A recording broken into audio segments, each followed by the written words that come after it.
Someone once said that God tends to use people in the same way that he first saved them.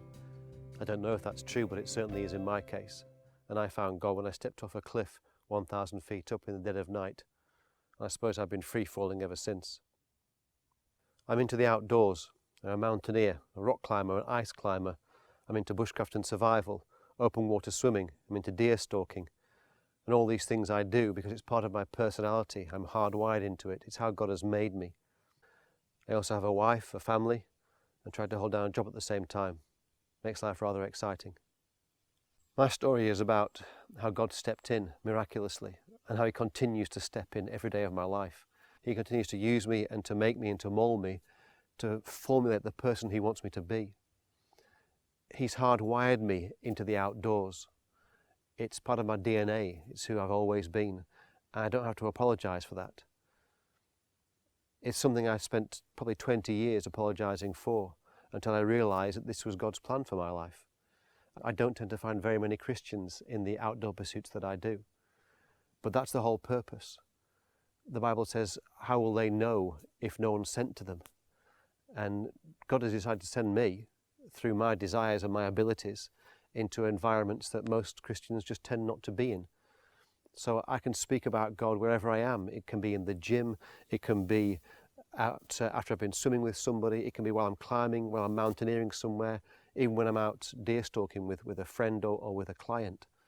I find the conversation flows very easily and people want to hear my story as I do life with them.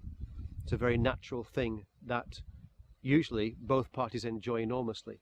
In the film Chariots of Fire, it's written that Eric Liddell said, God made me fast, and when I run, I can feel his pleasure. God made me bold. He made me with a desire for adventure, a desire for risk-taking, doing adventurous sports, even dangerous sports. So long as I allow him to guide me and teach me his ways, it means I can fully express myself the way that he made me. And it means that people can see me as I really am, not as somebody who is determinedly trying to be something he's not. Am I still a bit obsessive? Do I still push myself too hard sometimes? Do I still compete with myself on occasion? Yes, absolutely. Does that mean God's finished with me? No, it means I need more of his discipline and correction.